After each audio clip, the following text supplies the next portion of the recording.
Sir नमस्कार। जी नमस्कार। हमारे चैनल पर आपका स्वागत है।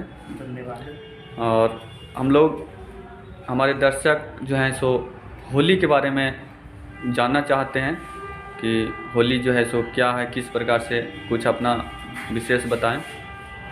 भारतवर्ष में होली मनाया जाता है। यह रंगों का त्यौहार है और भारतवर्ष में इस त्यौहार को बहुत महान पर्व माना जाता है और सभी मिल कर के इसको में भाइयों बहनों जो भी हैं भाईचारा समझ के जितना भी किसी भी प्रकार का दुश्मनी आपस में रहता है, बैर भावना को दूर कर करके और मिलजुल करके होली खेलें। और इसमें न कि होली खेलने के क्रम में किसी के साथ झगड़ा लड़ाई कर लें, इस तरह से नहीं होना चाहिए। मिलजुल करके रहना चाहिए जो भी हैं, जिससे मिलने का मेन दिन यही होता है जो कि किसी से भी किसी प्रकार का परेशानियां हैं, ये दुख दर्द है, जिससे आपस में मिल लेते हैं तो कम से कम दुख दर्द खत्म हो जाता है। डेली तो आदमी का दुख दर्द में मिला हुआ है ही, लेकिन कम से कम ये 4 दिन का जो त्यौहार है वो अच्छा से मनाएं। और कल होलिका दहन है और उसके बाद रंगों का त्यौहार 15 तारीख का होगा, बीच में गैपिंग है।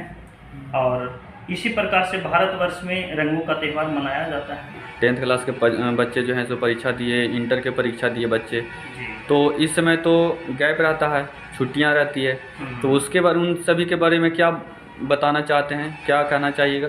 हाँ, छात्रों के बारे में ये कहना चाहते हैं, मैट्रिक के छात्र हों या इंटर के छात्र हों, वो हमारे भारत का भविष्य है, तो उनको घरे बैठा नहीं रहना चाहिए। अभी वो उन लोगों ने घर पे बैठे हुए हैं, परीक्षा दे कर के आए हैं, मैट्रिक का हो या इंटर को, ये नहीं समझे कि आज हम बहुत बड़ा ये चीज़ हासिल कर लिए हैं। अभी कुछ नहीं हुआ, एक सीढ़ी भी नहीं चढ़े हैं, अभी बैठे हुए हैं। तो घर पे पढ़िए और आसपास में जहाँ भी ट्यूशन पहले से जाते थे वहाँ जाइए। स्पोकन चलता होगा, इंग्लिश सीख लीजिए, स्पोकन सीख लीजिए, कंप्यूटर सीख लीजिए पार्ट टाइम में अपना कर करके। और लड़कियां लोग भी कंप्यूटर सीख लें, और जिससे आने वाला समय, आने वाला भविष्य में उनको बहुत काम आएंगे। इंग्लिश खास करके आज बिहार बोर्ड के बच्चे का समस्या ये है कि इंग्लिश नहीं पढ़ पाते हैं। अभी भी है जो बहुत ऐसे बच्चे जो इंग्लिश में 20-25 गो के नाम लिखने की आवश्यकता हो जाए तो बिहार बोर्ड के खास करके बच्चे हैं वो नहीं लिख पाते हैं, ऐसा समस्या है। इसलिए उन लोगों ने बीच टाइम में अभी 2-3 महीना का समय गैपिंग रहे। 2-3 महीने अब तो खैर जल्दी रिजल्ट आ जाता, तब भी 2 महीना आराम से गैपिंग रहता है। उसमें इंग्लिश पढ़ लें, कंप्यूटर पढ़ लें, जिससे उनको आगे चल कर के सर्वांगीण विकास हो जाता है, माइंड डेवलपमेंट कर जाता है। फिर और उसके बाद और ध्यान अच्छे से पढ़ें, जिससे आगे का भविष्य को देखते हुए, और जिनको सोच अच्छा है, जो अभी मैट्रिक का रिजल्ट का इंतजार नहीं करते हैं अच्छे बच्चे, वो कोटा और पटना चले जाते हैं पढ़ने के लिए, जो तैयारी करते हैं आगे चल करके जेईई मेंस के इंजीनियरिंग की तैयारी करते हैं, वो चले जाते हैं। यहाँ देहात में खास करके इस तरह से मिलता है। और ऐसा नहीं कि देहात के खराब बच्चे बहुत अच्छे हैं, पर घर पे बैठे हुए उनको माहौल नहीं मिल पाता उसको कारण से, और उनको माहौल की ज़रूरत है। तो आ करके पढ़ें, अपना अपना ज्वाइन करें जहाँ भी जिनको सुविधा हो उस तरह से, और पढ़ें, अच्छे ढंग से पढ़ें, जो भारत के भविष्य है। मैट्रिक का परीक्षा क्वालिफाई करेंगे, पास करेंगे, तो उन लोगों को कौन सा विषय लेने के लिए आप बताना चाहेंगे? कौन सा विषय बहुत बढ़िया रहता है? जैसे कि मैट्रिक वाले इंटर जाते हैं, हाँ। तो कुछ बच्चों को समझ में नहीं आता कि हमें आर्ट्स लेना चाहिए, साइंस, या फिर अगर साइंस लेते हैं तो उसमें भी समझ में नहीं आता कि हमें मैथ लेना चाहिए या फिर फिजिक्स, मैथ से या फिर बायोलॉजी से, क्या कौन सा विषय लें? बच्चे के ऊपर पढ़ना बच्चे लोग का, उनको जो चॉइस करता वो पढ़े। ये कोई भी फैकल्टी खराब नहीं है। इसमें इंटर में जाने के बाद 3 फैकल्टी आते हैं, एक आर्ट्स आते हैं, दूसरा में कॉमर्स आते हैं, और तीसरा में साइंस आते हैं लिए या मैथ से लिए। उसके बाद वो इंटर पास हो गए, उसके बाद ग्रेजुएशन फिर आर्ट्स में चले जाते हैं। नहीं, आर्ट्स भी कोई खराब सब्जेक्ट नहीं है, कॉमर्स भी नहीं है। आप उसको अच्छे ढंग से पढ़िए, जितना भी है। आप कंपटीशन में जाइए तो आर्ट्स ही टोटल पढ़ना पड़ता है, जितना भी पढ़ना है वो आर्ट्स पढ़ना रहता है और साइंस भी पढ़ना रहता है। और बच्चे लोग आर्ट्स के बहुत, जो बच्चे आर्ट्स लेते हैं उसको हेड दृष्टि देखता है कि नहीं, लगता है ये बहुत नहीं नॉलेज होगा इसलिए आर्ट्स ले लिया, ऐसा बात नहीं है। जिसका नॉलेज होता है वही आर्ट्स पढ़ सकता है, सबके बस के चीज भी नहीं कि वो आर्ट्स पढ़ सके। आर्ट्स में बहुत अथाह है।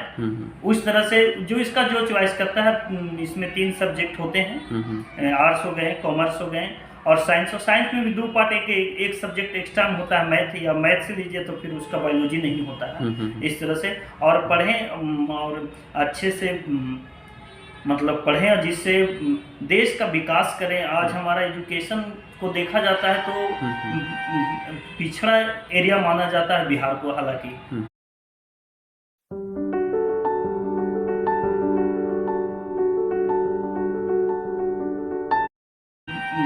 पिछड़ा एरिया माना जाता है बिहार को, हालांकि देहात की, खास करके देहात की वजह से पिछड़ा मानते हैं, लेकिन ऐसा नहीं है। और जो देहात के बच्चे हैं उनको अच्छा लेवल में मेहनत करेंगे, आज टॉपर करते हैं तो हालांकि देहात के बच्चे टॉपर करते हैं क्योंकि देहात के मेहनती होते हैं, वो खेती में भी काम कर लेते हैं और पढ़ने के समय में स्कूल भी चले जाते हैं, ट्यूशन भी चले जाते हैं। और शहर के बच्चे हैं क्या है, खाली ट्यूशन जाना, पढ़ना जो भी है पढ़ना, तभी उतना सक्सेस नहीं होते हैं। लेकिन देहात के बच्चे मेहनती होते हैं। मतलब स्टडी के साथ साथ में अगर कोई और काम भी होता है तो उससे माइंड रिफ्रेश होता है। बिल्कुल बिल्कुल बहुत वो बिल्कुल। अब देखते नहीं है जो शहर के रहते हैं वो सुबह शाम उठेगा उसको पूरा जाके जिम मारेगा। अरे तो जिम मारने से क्या होगा? देहात के बच्चे हैं, पढ़ के आए, उधार लिए, चपड़ा लिए, चल गए आलू कोड़ने, आलू पर मट्टी चढ़ाना है या टमाटर कोड़ने, देहात में तो यही करते हैं। तो उसको जिम जाने की भी जरूरत नहीं है। देहात के बच्चे जितना स्वस्थ हैं उतना शहर के नहीं है। और ये मेहनती भी होते हैं। बिल्कुल बिल्कुल। इस लेवल में मेहनती होता है कि कहना नहीं रहता है। जैसे आर्मी में तैयारी करना है, आर्मी के जो बच्चे डिफरेंस में जाना चाहते हैं उनको वहाँ मेहनती मांगता है और शहर के बच्चे तो नहीं जा सकते हैं। सवाल ही नहीं कि जा सकेंगे, वो तो पूरा हो गया लेंदी की तरह। वो अधिक देखते हैं, एक बार पर एक होता है जो वो क्या बोलते हैं, फार्म जैसा, पोल्ट्री फार्म जैसे होता है ना, बिल्कुल पोल्ट्री फार्म की तरह हो जाते हैं। और पोल्ट्री फार्म की तरह हो जाएगा, उसको दौड़ने कहिएगा 1-8 किलोमीटर तो वो हाफ जाएगा थोड़े सा समय में। हाँ। देहात के बच्चे हैं वो एक तो बैर भी झाड़ने गया ना, कोई खदेरे तो 5 किलोमीटर भाग के चलाता है, जो कि छूने नहीं देगा। वो सब बिल्कुल पोल्ट्री फार्म की तरह होते हैं बच्चे लोग, और वो सब कहाँ से अधिक कर पाएंगे। और अपना जो देहात के बच्चे हैं वो बहुत अच्छे लेवल का होते हैं। अब ऐसा नहीं कि शहर के खराब होता है, ऐसा कोई बात नहीं है, लेकिन रहन सहन का थोड़ा सा डिफरेंस होता है। देहात के बच्चे अच्छे काम भी कर लेते हैं और पढ़ भी लेते हैं। इनको मजबूरियां होती हैं कि जैसे पैसे का दिक्कत होता है, किसान वर्ग के जो लोग हैं उनको अति से, लेकिन ऐसा नहीं है। फिर भी वो इसीलिए कहा भी जाता है कि कहा क्या जाता है, ये सच्चाई है कि बिहार से सबसे ज्यादा आईएएस जो है सो आईपीएस सबसे बिहार से निकालते हैं। से सबसे ज्यादा आईएएस बनने वाला बिहार है। हर एक लेवल में कौन साथी है जो बिहार का नहीं है? इतना जितना अच्छा लेवल में कोचिंग का जो संचालक है बड़ा बड़ा, वो बिहार का ही है। दिल्ली में जाकर भी पढ़ा रहे हैं, चाहे और में जो भी हैं, पटना में भी पर एक टीचर है, तो बिहार का ही देन है। बिहार का और कहाँ कौन साथी में है जो और स्टेट में इस लेवल का है? मेहनती की वजह से सब कुछ में सक्सेस हो जाते हैं। बिल्कुल, ये चीज।